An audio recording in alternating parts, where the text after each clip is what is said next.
Tudo bem, turma? Aqui é o professor Ricardo Luiz Chaves Feijó, no nosso curso à distância, as videoaulas da disciplina Matemática Aplicada à Economia. Vamos agora à nossa 10ª aula à distância. Como sempre, em algum ponto da aula, eu indicarei um exercício e vocês têm um prazo de até uma semana para me encaminhar esse exercício por e-mail, ok? Vamos à aula? Muito bem. Bom, hoje nós vamos desenvolver o chamado modelo de teia de aranha, que é uma aplicação das equações a diferenças. Esse é um modelo bastante conhecido, o modelo econômico da teia de aranha, que é uma interessante aplicação desse tipo de equação a diferenças de primeira ordem. Qual é a hipótese central do modelo? É a de que a oferta depende do preço observado no período anterior, do preço defasado. Ou seja, no argumento da função de oferta, o preço do bem em questão aparece defasado. Então, ao invés da oferta ser função do preço no momento presente, o PT, a oferta é função do preço no período anterior. Então, QS, que é a função de oferta, tem como argumento PT-1. Esse fenômeno é observado em alguns setores da economia, por exemplo, na produção agrícola. O agricultor ele toma a decisão de produzir no presente, observando o preço no presente. Essa é a variável básica em que ele se espelha. No entanto, a oferta só vai estar disponível no futuro. Então, a oferta praticada no período futuro, no período subsequente, ela não é função do preço nesse período futuro, ela é função do preço, quer dizer, ela foi montada em função do preço do período anterior. Tem como argumento PT-1. Tá? Então, diferente da função de oferta tradicional, a oferta defasada não é feita com base no preço observado hoje. Tá? Ela se compôs a partir do preço observado no futuro e está disponível no passado e está disponível hoje. Tá? Ou seja, o agricultor ele observa o preço presente, corrente, tá? E determina a oferta, mas que só estará disponível, só ocorrerá no período seguinte. Exatamente porque a produção agrícola leva um grande lapso de tempo. Entre a decisão de produzir e a chegada da mercadoria ao mercado leva um certo tempo. Por isso que ocorre esse fenômeno da defasagem do preço, um argumento da função de oferta, e que gera o fenômeno que nós vamos estudar com detalhes, que é o conhecido fenômeno da teia de aranha. Vejamos esse modelo. Muito bem. Então, nesse caso, em fenômenos que dão ensejo à teia de aranha, a decisão de produção ocorre um período antes da venda real. Tá? O preço observado hoje, PT, condiciona a decisão de produção em T, mas para entrega em T mais 1. Então, o preço PT ele condiciona a oferta em T mais 1. Então, temos uma função de oferta defasada. Então, a função de oferta ela tem como subíndice T mais 1. Por quê? Porque ela vai estar disponível no período T mais 1 e ela leva em conta o preço PT. Tá? O preço, um período defasado em relação ao período que será efetivamente ofertado. Bom, nesse modelo, por enquanto a gente imagina que não existam estoques. Depois nós vamos trabalhar com modelos de estoques. Aqui não tem estoques. Tá? Tem um fluxo de produção que é ofertado no período seguinte. Né? Existe um preço de ajuste, um preço flexível que ajusta a oferta e demanda, de forma que toda oferta é demandada, não há acúmulo de estoque. Tá? Então não há estoque no nosso modelo. Depois nós veremos modelos com estoques. Tá? Tem apenas um fluxo de produção que é ofertada no período seguinte. A decisão de produção é hoje, a oferta é no período posterior. Tá? Muito bem. Então vamos simbolizar a oferta no período T mais 1, né, que é quando efetivamente a mercadoria chega ao mercado, como função do preço no período anterior, no período PT. Então, a oferta em T mais 1 é S de PT. Tá? Você pode utilizar essa função S para simbolizar a oferta. Né? Ou então chama simplesmente de QS. Aqui eu estou chamando de S de PT. Tá? Bom, com relação à demanda, a demanda não é defasada no tempo. É aquela demanda normal do modelo simples de oferta e demanda. Então, a função de demanda QD no período T é função do próprio preço PT. E no período T mais 1 é função do preço em T mais 1. Então é sempre o preço do período que está sendo efetivamente demandado. Ou você pode chamar essa função de D maiúsculo, então é D de PT. Então a equação de oferta é defasada, leva em conta o preço no período anterior, e a função de demanda é o preço corrente mesmo, é a função de demanda tradicional. Tá? Então nós vamos trabalhar com essas duas equações de oferta e demanda, tá? E impor a cada instante a condição de equilíbrio estático, né? Que a gente chama de equilíbrio compensado, ou market clearing, oferta igual a demanda. Né? Só que veja, agora nós vamos escrever assim, né? Quantidade demandada no período T é a função de PT, é igual a oferta disponível no período T, mas que é a função do preço anterior. Então, se eu estou chamando o período em questão de T, a oferta tem como argumento P de T menos 1. Certo? Tem que ser escrito assim, sempre com o preço defasado, porque o preço da oferta se refere ao período anterior. Tá? Ok? E isso vale para todos os períodos T. Tá? Então, nesse modelo, oferta e demanda, certo? Com a oferta defasada, o preço defasado no argumento da função de oferta, produz um padrão dinâmico de preços, que depois nós vamos ver é caracterizado pela chamada teia de aranha. Vamos formalizar então, né? Seja a oferta e a demanda representada por um sistema de equações, como o sistema 29, em que as equações são lineares, por simplicidade. Né?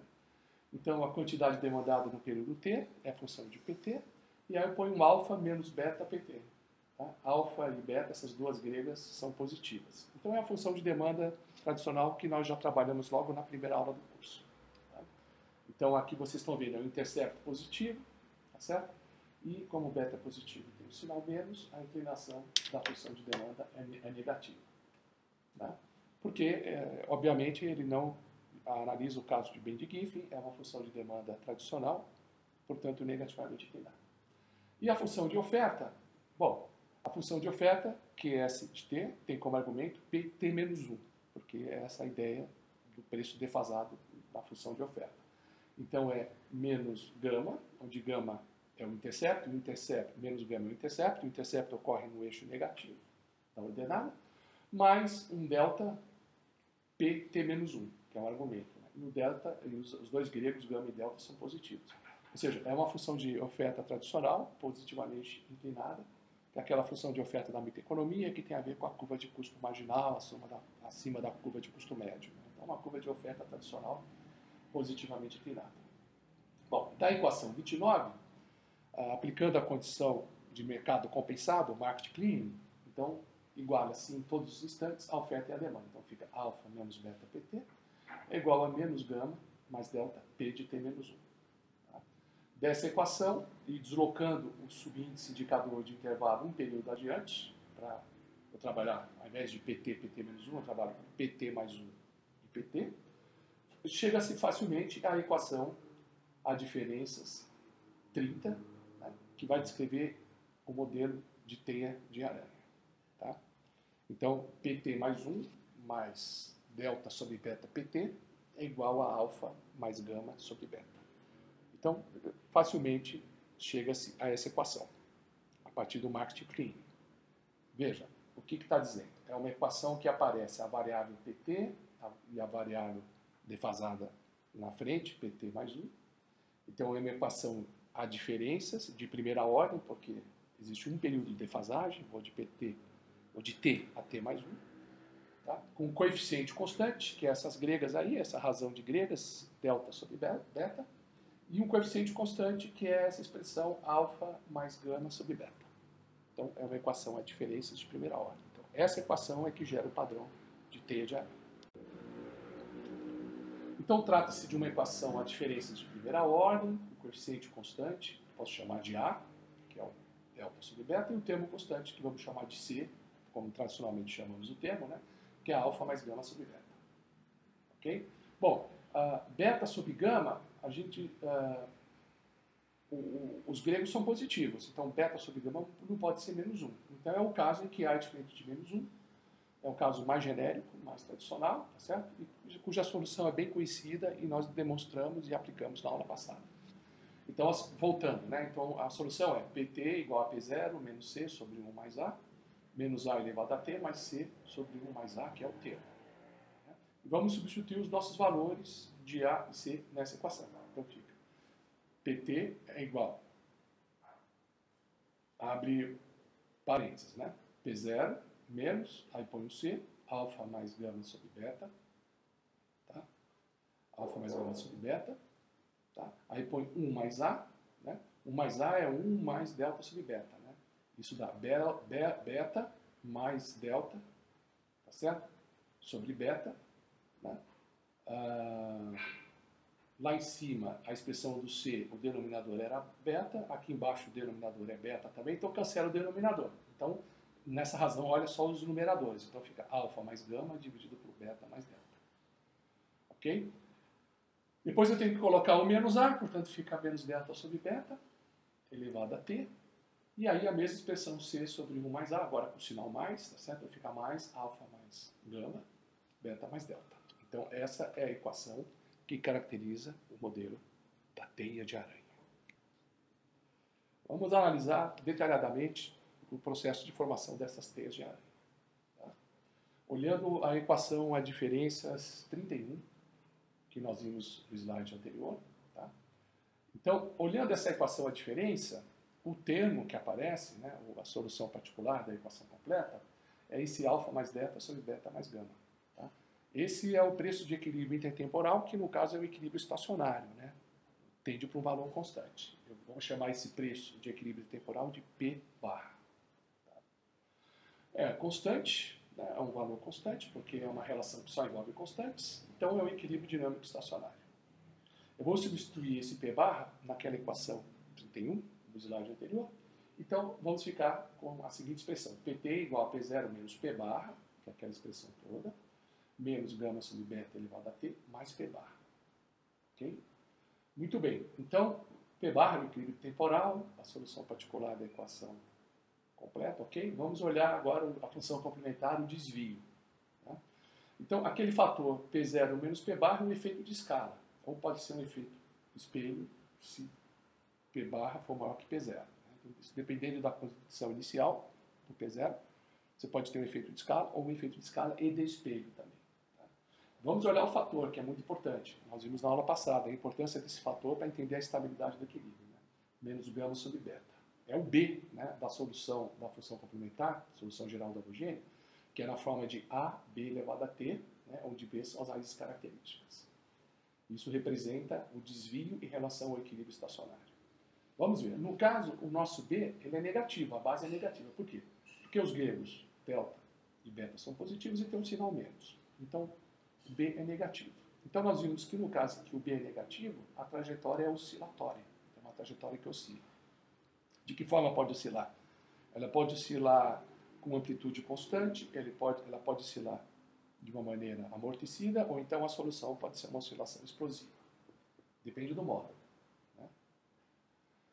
Veja, essa oscilação, né, pelo fato da base B ser negativa, é isso que gera o fenômeno da teia de aranha. Tá? Então, porque a aranha ela vai oscilando em torno do centro da teia, né, à medida que ela vai tecendo a teia. Então, essa oscilação lembra o movimento da aranha, ora para um lado, ora para o outro. Tá? E o desenho também acaba lembrando uma teia de aranha, o padrão de uma teia de aranha, conforme nós vamos ver daqui a pouco. Por isso que chama o modelo de teia de aranha. Tá? Muito bem. A oscilação será explosiva se o módulo da base, né, o módulo de B for maior que 1, será amortecida se o módulo for menor que 1, e será uma oscilação de amplitude constante se o módulo for igual a 1. Tá? Ou seja, se a base B for menos 1. Tá? Então, olhando a expressão que dá a base, né, da função exponencial, que é o gama sobre beta, então a gente vê que a oscilação é explosiva, perdão, é o delta sobre beta. Então, a oscilação é explosiva se o delta for maior que beta, que dá um módulo de B maior que 1. Ela é uniforme se delta for igual a beta, e ela é uma oscilação atenuada se o delta for menor que beta. Vamos ver agora como a teia é construída. Então, vamos observar atentamente o movimento da aranha. Tá? Bom, o formato depende da relação entre delta e beta, portanto, depende da inclinação relativa entre as curvas de oferta e as curvas de demanda. vejamos graficamente como funciona o efeito da teia de aranha. O próximo gráfico, que apresentaremos a seguida, representará a situação em que a oferta é mais inclinada que a demanda em módulo.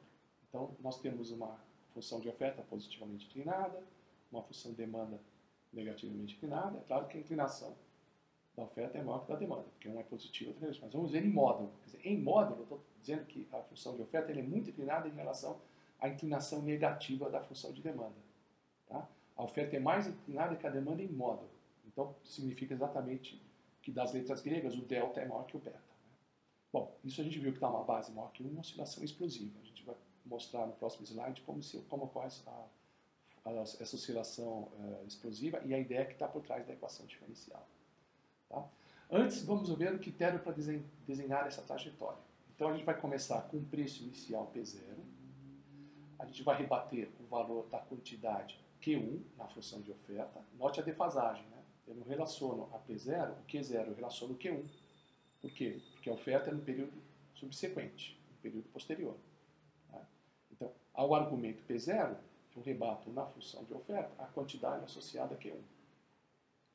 Dada essa quantidade, eu vejo o preço P1 associado na função da demanda. Então, de Q1 eu vou para P1, sem defasagem, porque a função de demanda é sem defasagem. Tá? Eu pego o preço P1 agora, tá certo? Rebato na função de oferta novamente, que vai me dar a quantidade Q2, porque a função de oferta é sempre defasada. Depois, né, eu utilizo novamente a função de demanda para ir de Q2 a P2, que a função de demanda é sem defasagem, e assim por diante. Na hora que se interliga os pontos, aí a gente vai ver o padrão do desenho da teia de aranha. Então vocês podem acompanhar aí pelo gráfico. Vamos repetir o procedimento? Então, veja só, esse é o caso de oscilação explosiva, porque essa inclinação da oferta é maior em módulo que a inclinação da demanda. Então vocês percebem que, de fato, a oferta ela é mais horizontal do que a demanda. Perdão, ela é mais vertical do que a demanda. Então tem uma inclinação maior. Vamos ver o que acontece. Partindo do preço P0. Então tem um preço de equilíbrio, de market mean, que é esse preço P bar. Vamos partir de um preço próximo ao preço de equilíbrio, que é o preço P0. Bom, então a gente sobe, rebate na função de oferta e vai dar na quantidade Q1, como vocês estão vendo no gráfico. Bom, dada a quantidade Q1, a gente anda horizontalmente até a função de demanda, olha só, aquela reta negativamente inclinada, e rebate o preço P1. Dado o preço P1, a gente sobe até a função de oferta e associa ao preço P1 a quantidade Q2. Dada a quantidade Q2, a gente caminha horizontalmente até a função de demanda e associa o preço P2. E repete o processo novamente. Então, dado o preço P2, vamos até a função de oferta e encontra lá a altura, a horizontal da quantidade Q3. Dada a quantidade Q3, você desce até a função de oferta para buscar a quantidade. Dado a quantidade Q3, olha a função de demanda, aí desce a partir da função de demanda e chega no preço P3. Dado o preço P3, sobe na função de oferta e chega na quantidade Q4. Dada a quantidade Q4, olha na função de demanda e vê o correspondente preço P3 e assim por diante. Então o que vocês estão vendo é uma teia sendo construída de dentro para fora, exatamente porque é uma teia de aranha com oscilação explosiva. Bacana, né? Vejamos os outros casos. O gráfico 27 representa o caso em que ambas as curvas têm a mesma inclinação em módulo. Então as gregas são iguais, o delta é igual a beta. E aí vocês estão vendo que ocorre o fenômeno da inclinação uniforme. Então olha o gráfico, função de oferta positivamente inclinada, a função de demanda negativamente inclinada, e a gente está trabalhando com a hipótese que as duas funções têm a mesma inclinação, e eu tratei de fazer o desenho para acertar essa inclinação de forma que realmente elas fossem iguais. Elas sendo iguais, eu tenho um retângulo que se repete, né? Aí eu tenho uma oscilação cíclica repetida, né? Então vamos lá. A partir do preço P0, eu vou na função da oferta e lá está a altura associada à quantidade Q1. A partir da quantidade Q1, eu olho na função de demanda e vejo o preço P1. A partir do preço P1, olha lá à esquerda, eu subo até a função de oferta que vai me dar a quantidade Q2.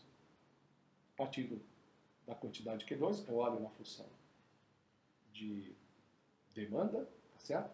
Que vai me dar o preço P2 que coincide com o preço P0. E aí o fenômeno se repete, certo? Então eu tenho uma oscilação puramente cíclica, uma oscilação uniforme. Então a aranha ela não se afasta do centro da teia e nem se aproxima, ela fica fazendo esses retângulos, tá certo? Repetidamente. Finalmente temos o terceiro caso. Né? Nesse caso vocês estão vendo claramente que a oferta é menos inclinada que a demanda. Vocês estão vendo no gráfico que a oferta se aproxima da horizontal em relação à demanda. Ou seja, o delta é menor que o beta. E aí tem um fenômeno de oscilação atenuada ou convergente. Né? Ou seja, a trajetória é convergente ao equilíbrio estacionário, intertemporal, equilíbrio intertemporal de longo prazo, né? Se aproxima desse ponto, que é o ponto P bar, Q bar. Então vamos começar de um valor um pouco mais distante, P0. Né? Então P0 na função de demanda eu associo a quantidade Q1, então nessa altura. Q1, perdão, na função de oferta. Então, P0 na função de oferta eu associo a quantidade Q1, nessa altura. A quantidade Q1 associo ao preço P1 na função de demanda. Então está ali o P1. O P1 eu associo uma quantidade Q2 na função de oferta. Note a defasagem. P1 com Q2, né? Que eu estou indo na função de oferta. Então, o Q2, olhando na função de demanda, eu associo ao preço P2. Olha que eu estou ali à direita do preço P0, atingi um ponto à direita, não à esquerda do preço P0, que é o preço P2. O preço P2, na função de oferta, está associado à quantidade Q3. Então, estou nesse patamar. Aí, olha, anda horizontalmente, aí você bate na função de demanda, onde está o preço P3. A partir, veja, à direita do preço de equilíbrio P bar. Do preço P3, sobe novamente na função de demanda para chegar na quantidade, na função de oferta para chegar na quantidade Q4. Olha que agora ele está tecendo por dentro. Né? Quantidade Q4, preço P4, né? Certo? Na função de demanda, depois preço P4 na função de demanda, quantidade Q5 e assim por diante. Então, a teia vai fechando, tá? Ela vai fechando na direção da quantidade de equilíbrio, que é Q barra, e o preço de equilíbrio, que é P barra. Então, nesse caso, ocorre o fenômeno da convergência. A nossa aranha desce a teia caminhando na direção do centro. E a condição do nosso modelo é que a curva de oferta é menos inclinada que a curva de demanda, delta é menor que beta. Então, esse é um modelo de teia de aranha, um modelo muito interessante, que ocorre, que é frequentemente estudado em economia agrícola, que é esse fenômeno que ocorre, que provoca a forte oscilação dos preços agrícolas, que é uma coisa que se observa empiricamente. Agora nós vamos trabalhar com estoque. Lembra que no modelo da teia de aranha não há estoque, então tudo que é ofertado é demandado, os produtores não montam uma estratégia de estoque. Né? Então nós temos a condição de market clearing, ou de mercado compensado em todos os instantes, né? E o preço igual a oferta e demanda, o mercado está sempre em equilíbrio. Tudo que é produzido é vendido. Então o preço compensa, a palavra que é usada, uma tradução de clearing, não é uma tradução muito boa, bom, compensa a produção corrente inteira. Então o preço provoca toda a desova da produção.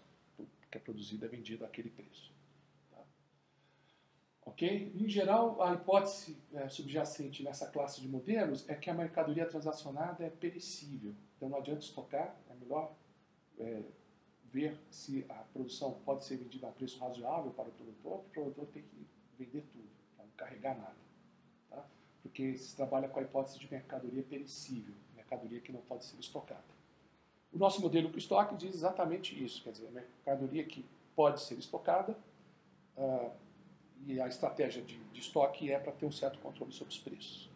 Quando o empresário não vende a um preço se ele achar que esse preço é inaceitavelmente baixo. Né? Então ele opta por essa estratégia de acumular estoques. Então vamos ver a ideia do modelo com estoque. Tá? Modelo de mercado com estoque. Então a gente supõe que os vendedores mantenham um estoque de mercadoria, eles carregam ao longo do tempo um estoque de mercadoria e montam uma estratégia. Tá? As hipóteses desse modelo diz respeito a essa estratégia. Tá? Então a gente trabalha o seguinte, as quantidades demandadas e ofertadas são funções do preço corrente, ou seja, não há defasagem. Tá? Então a quantidade demandada em T é função de preço PT, a quantidade estocada em T é função, a quantidade, perdão, ofertado em T é a função do preço PT. Tá? Ok? Como tem uma estratégia de estoque, então a oferta não depende só da produção, então não interessa que a decisão de produzir foi no período anterior, olhando o preço do período anterior, porque ele está sempre carregando o estoque, tá? De forma que a gente considera agora uma oferta sem defasagem no preço, o QS de T e PT. Tá? Tudo é função do preço corrente. Tá? Não se olha mais o preço do período passado como no modelo de Teia de Aranha. Então, vai ter um mecanismo de ajuste de preço, tá? Que vai ocorrer não pelo processo de equilíbrio oferta e demanda, não pelo mecanismo de compensação dos mercados, mas por uma estratégia explícita de formação de preço dos vendedores. Então, os vendedores eles não são tomadores de preço, eles fazem preços. Tá? Vamos ver a lógica, né, como esses preços são formados. Essa é a ideia básica do modelo. Então, dado uma situação de estoque em T, os vendedores observam o estoque em cada período, tá?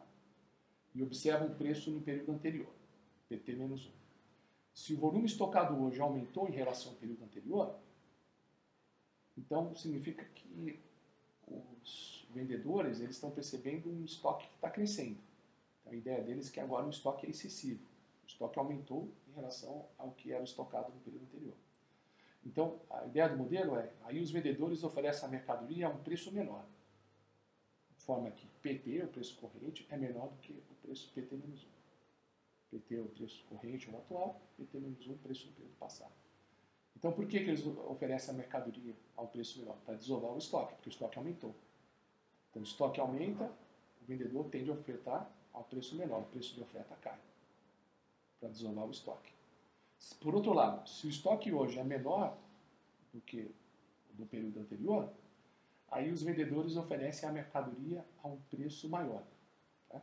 Obviamente, eles vão vender menos, por estarem oferecendo um preço de oferta maior, mas aí eles recompõem o estoque, porque o estoque caiu. O estoque hoje é menor do que no período anterior.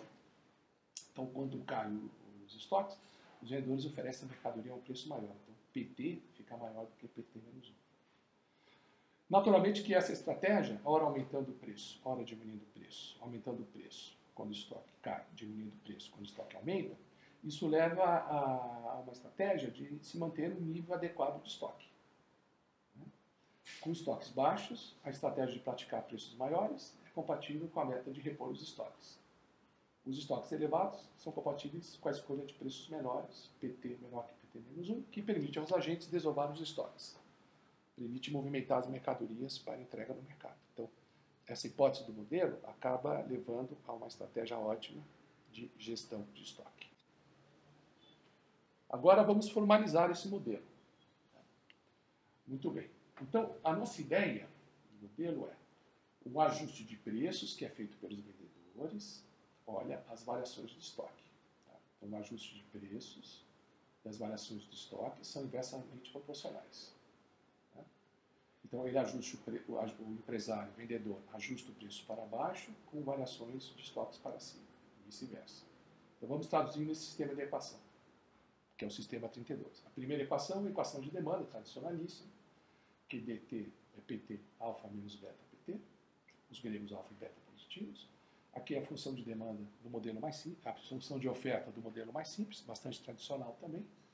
A oferta QS de t é a função de pt, é menos gama mais delta de pt. Os gregos gama e delta são positivos. E a terceira equação, ela traduz exatamente a estratégia de, digamos, de controle de preços feito pelos vendedores. A estratégia de formação de preços, vamos chamar assim, da parte dos vendedores. Né? Então, traduzido para essa equação. PT mais 1 igual a PT menos sigma, excesso de oferta, né? QS de T menos QD de T. Tá? Vamos ver os detalhes disso. Olha, então, significa o seguinte, quando há excesso de oferta, QS é maior que QD, como tem aquele sinal menos, tá certo? Significa que PT mais 1 menos PT é negativo. Então, significa que o quê? PT é maior que PT mais 1.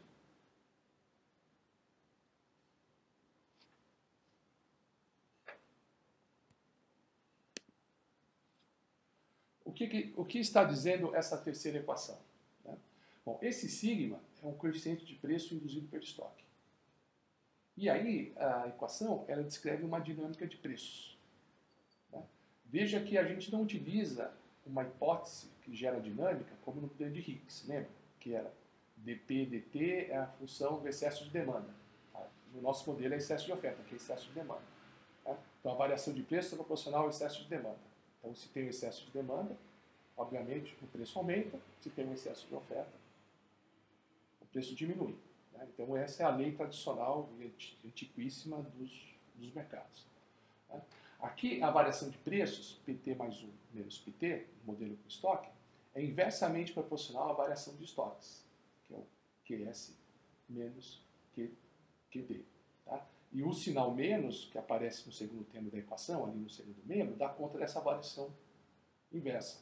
Tá? Então, o sentido da variação do preço é o oposto do sentido da variação da oferta em relação à demanda, do excesso de oferta. Por isso que aparece o sinal negativo. Então, veja que, embora haja essa analogia dos dois modelos, os resultados analíticos são muito diferentes. Tá? Okay? Nesse modelo, que é o modelo discreto, tá? Vai aparecer novamente o fenômeno das oscilações. Tá? Aqui, novamente, a trajetória temporal dos preços, PT, nesse mercado, é oscilatória, como no modelo da teia de aranha, mas sem impor a hipótese de defasagem dos preços, por um outro fenômeno. Vejamos isso. Né? Começa com o sistema de equações 32 que nós vimos. Vamos pegar a terceira equação, né? Aquela equação lá, PT mais 1 é igual a PT menos sigma QS menos QD. Vamos começar dessa terceira equação e vamos substituir os valores de oferta e demanda. Então, PT mais 1 é igual a PT menos sigma, oferta, QS, menos gama, mais delta PT. Né? Menos demanda. Então, demanda fica menos A, mais beta, porque era menos beta na função de demanda, é menos com menos dá mais, então mais beta PT. Okay? E agora a gente reorganiza, né, para isolar o que aparece em PT, então fica 1 menos sigma, beta, mais delta, fecha colchetes, tudo isso multiplicado por PT, e o que sobra, que vai virar o termo, né, é mais sigma, alfa mais beta. E agora vamos escrever a equação a diferenças na forma convencional. Então você coloca o termo com PT também no primeiro membro, então fica PT mais 1, menos, né, porque mudou de membro, foi do segundo para o primeiro membro, menos, abre colchetes, 1 menos sigma, beta mais delta, fecha parênteses, fecha colchetes, PT, é igual a sigma, alfa mais delta. O que é isso? É uma equação de primeira ordem, com coeficiente constante, o coeficiente é menos, abre colchetes, 1 menos sigma, beta mais delta, fecha parênteses, fecha colchete, e o termo é um termo constante, que são essas vírgulas, é sigma vezes alfa mais gama. Tá? Bom, então vamos à solução. Né? A solução a gente sabe que tem esse formato. Né? Então, como é uma equação a diferença de primeira ordem, então essa é a solução. Né? P0 menos C sobre 1 mais A, menos A elevado a T, mais C sobre 1 mais A. Né? Essa é a solução com a hipótese de que o A é diferente de menos 1, e de fato aqui não tem como A ser igual a menos 1, certo? Certo?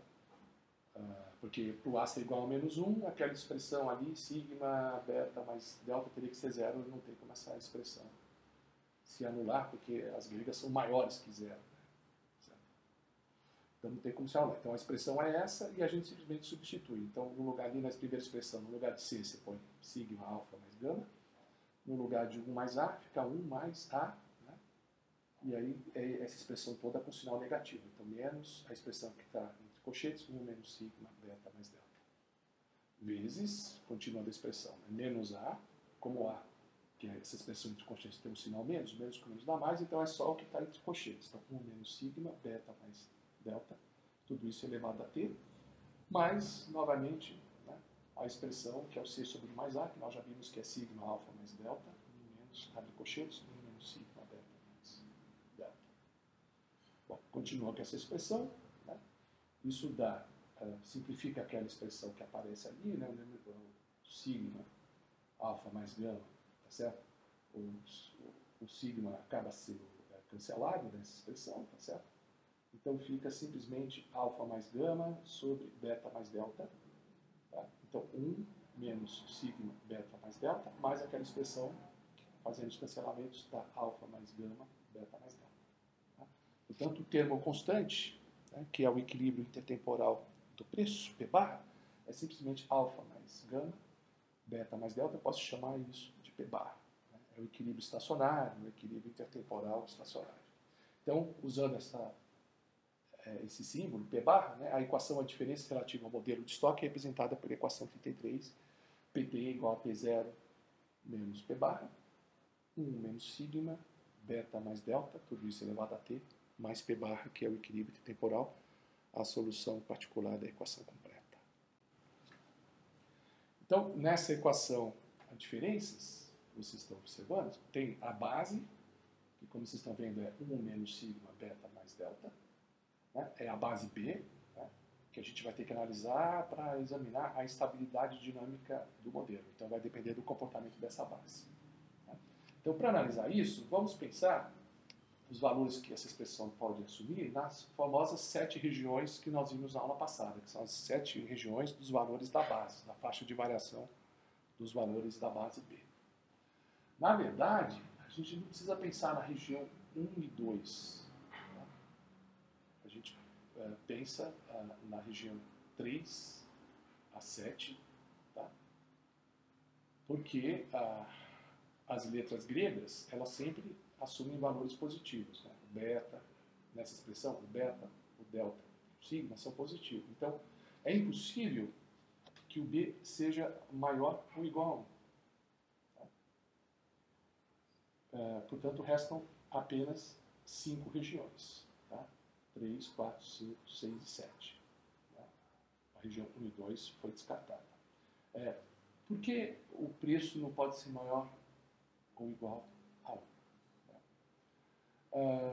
Bom, para o preço ser, veja, o valor máximo que essa forma sigma, beta mais delta pode assumir, bom, ele não pode chegar a ser zero, né, porque essas gregas não podem se anular.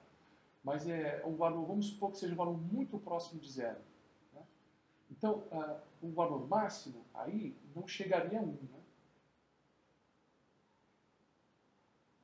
Certo?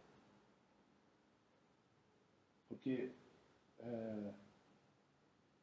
seria 1 menos alguma coisa. Então, o valor máximo não chega a 1. Então, B não pode ser 1. E o B pode ser maior que 1? Não, não pode ser maior que 1. Né? Não, porque se esses betas crescerem, se essa expressão sigma, beta mais delta crescer, então a base ela vai ficando cada vez menor, né? Vai se afastando de 1, menor que 1. Né? Certo? Porque é isso mesmo. Chega uma hora que ela fica negativa. Então, o maior valor que isso poderia ter é alguma coisa que se aproxima a 1 sem chegar a 1. Né? E depois são valores abaixo de 1. Então, realmente, essa base ela não pode ser nenhum e não pode ser maior que 1. Isso é impossível. Então, a região 1, a região 2, é impossível. Então, vamos ver o que a gente está descartando. Quer dizer, a região 1, se vocês estão lembrados, como a base é positiva, ela é não oscilatória. Né? E como o módulo é maior que 1, ela é divergente explosiva. Então, não tem esse caso não oscilatório explosivo. E a base igual a 1 é aquele que fica uma constante. Né? A função complementar é uma constante igual a 1. Quer dizer, isso mais a constante multiplicativa. É um valor constante. Né? Certo? Em cada período. Isso não pode ocorrer. Né?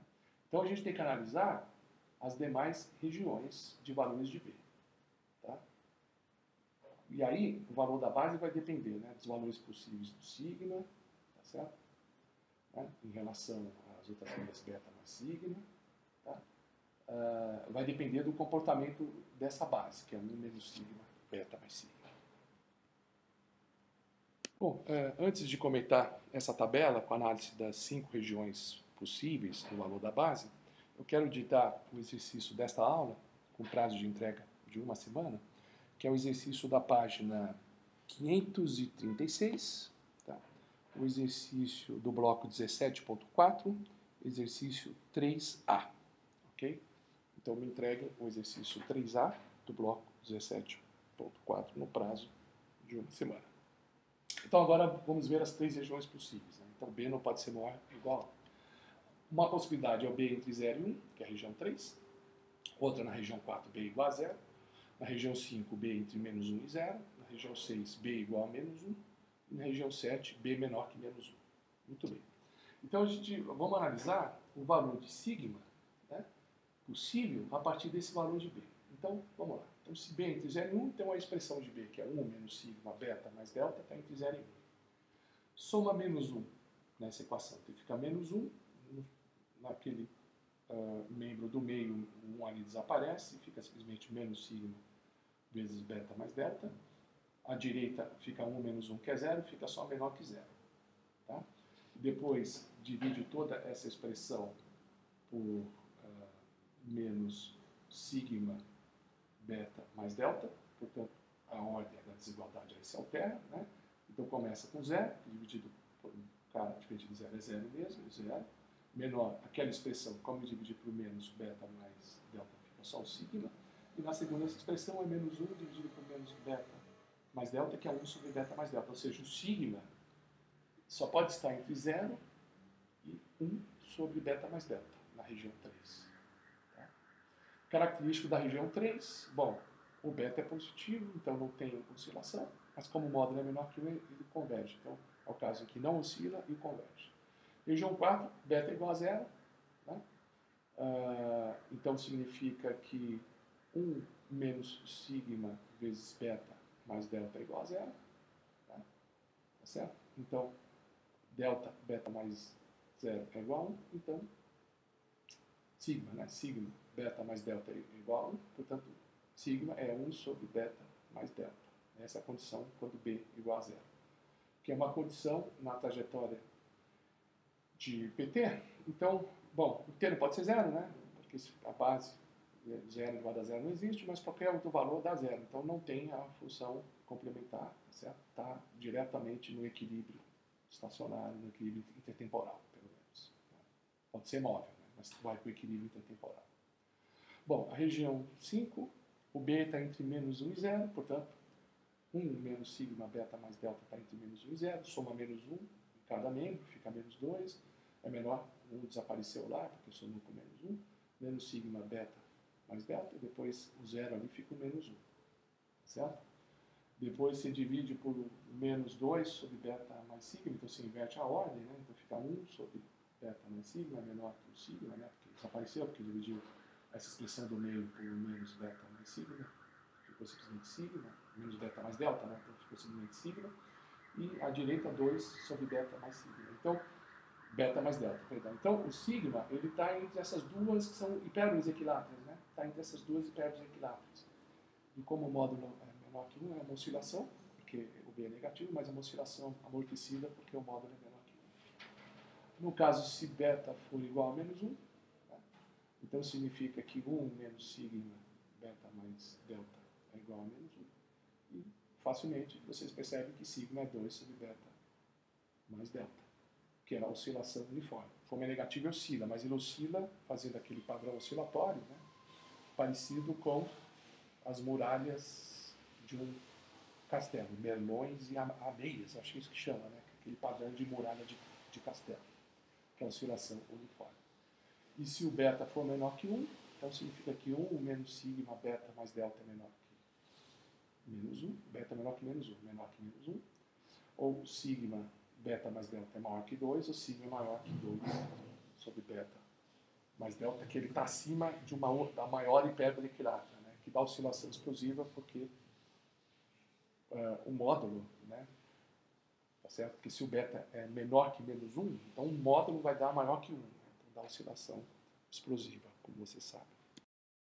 Pare novamente na região 4, que é quando a trajetória de PT, desde o começo, está no equilíbrio estacionário, né? Que é, como nós vimos, a condição em que o sigma é igual a 1 sobre beta mais delta. Então, os preços permanecem sempre em equilíbrio nessa condição. E isso pode ser visto na equação. Na equação, as diferenças do modelo, né? PT mais 1, menos sigma beta mais delta, PT, é igual a sigma alfa mais gama. Vamos substituir, no lugar de sigma, coloca 1 sobre beta mais delta. Então dá essa expressão, né? PT mais 1, menos beta mais delta sobre beta mais delta, que eu já substituí o sigma aí. Então aparece essa expressão entre parênteses, entre colchetes, né? Vezes PT é igual a, aí substitui, né? No lugar do sigma põe 1 sobre beta mais gama, 1 sobre beta mais delta, perdão, alfa mais gama. Então, bom, a expressão entre colchetes desaparece, né? Então PT mais 1 é igual ao quê? A expressão alfa mais gama, né? Sobre beta mais delta, que é exatamente o P barra, como nós vimos. Então, o preço PT mais 1 já é o preço do equilíbrio estacionário, então está sempre no equilíbrio estacionário, que é exatamente o caso característico da região 4. Vamos fazer um exercício, tá? Para treinar esse modelo. Então, no modelo de mercado com estoque, suponha que os vendedores aumentem ou reduzam o preço de 10% em relação à quantidade de redução ou aumento do estoque. Então, quando aumenta, reduz o preço. Quando reduz o estoque, aumenta o preço. A inclinação da demanda em relação ao eixo dos preços é menos beta igual a menos 1. Né? O beta é igual a 1. Né? Então, uma inclinação negativa, menos beta é igual a menos 1. Inclinação da demanda. A inclinação da oferta é delta igual a 15. Qual tipo de trajetória temporal do preço PT? Vejamos a solução desse exercício. Né? Então, vamos interpretar o enunciado. Então, ele está dizendo que a resposta em relação à variação de estoque na política de preços é de 10%. Né? Então, sigma é 0,1. Certo? E ele está dizendo aqui que o delta é 15, tá? E o beta é 1. Então, 1 sobre beta, perdão, o beta é 1, o delta é 15. Né? Então, 1 sobre beta mais delta é 1 sobre 1 mais 15, 1 sobre 16 avos. Então, essa expressão dá 0,0662. Então, vamos ver as hipérboles. 2 sobre beta mais delta aí, dá 2 sobre 16, é 1 oitavo, que é igual a 0,125. Certo? Então, significa o seguinte, o delta está entre 0, como o delta é 0,1, ele está entre 0,0625 e 0,125. Ou seja, ele está entre a primeira hipérbole, 1 sobre beta mais delta, e a segunda hipérbole, que é 2 sobre beta mais delta. Tá? Ou seja, ele está na região entre as duas hipérboles. Né? Se a gente voltar na tabela anterior, a região entre as duas hipérboles é a região 5 de oscilação amortecida. Né? Então, a gente, pela análise gráfica, a gente sabe que se trata da oscilação amortecida. Vamos nos deter na interpretação gráfica, interpretando graficamente as possíveis soluções desse modelo de mercado com estoques. Tá? Em termos das regiões de 3 a 7 da tabela anterior. Então, nós vamos construir um gráfico, que vai ser o gráfico do próximo slide, o gráfico 29, com os dois eixos ortogonais. Tá? No primeiro eixo, na abscissa, eu vou pôr beta mais delta. Tá? No segundo eixo ortogonal, a ordenada, eu ponho um sigma. Tá? Então, nesse plano, como a variável x é beta mais delta, a variável y é o sigma, então a relação 1 sobre beta mais delta é exatamente o desenho da hipérbole equilátera, da primeira hipérbole, que é essa condição do sigma, e a outra condição do sigma igual a 2 sobre beta mais delta seria a outra hipérbole equilátera. Então, são duas hipérboles equiláteras paralelas representadas no plano. Tá? Então, a região 3, em que o sigma é menor que a primeira hipérbole equilátera, 1 sobre beta mais delta, corresponde à região abaixo de ambas as hipérboles. A região 4 está exatamente no ponto da primeira hipérbole equilátera, sigma é igual a 1 sobre beta mais delta, e a região 5 corresponde à área entre as duas hipérboles. A região 6 está na hipérbole equilátera de cima, 2 sobre beta mais delta, e a região 7 corresponde à área superior à direita do gráfico, acima da hipérbole equilátera mais acima. Gráfico, né? Como vocês podem observar. Né? Então aqui a região 3, abaixo da segunda hipérbole equilátera, sigma igual a 1 sobre beta mais delta. A região 4 que está exatamente sobre essa hipérbole equilátera. A região 5 que está entre as duas hipérboles, entre essa hipérbole e aquela 2 sobre beta mais delta. a região 6, que está exatamente, são pontos da hipérbole mais acima e mais à direita, dessa hipérbole sigma igual a 2 sobre beta mais delta, e a região 7, que é a região acima, mais no nordeste, né, mais acima e mais à direita. Ok? E tem algumas outras relações nesse gráfico que a gente vai montar. Primeiro, vocês podem observar que quando beta mais delta é igual a 1, tá? O valor de sigma na primeira hipérbole é 1, e na segunda hipérbole é igual a 2. Tá? E aquele ponto 2,5 e meio é resultado do exercício que nós vamos fazer, que dará no ponto A, portanto está na região 5, né? Que é uma região de oscilação amortecida. Ok?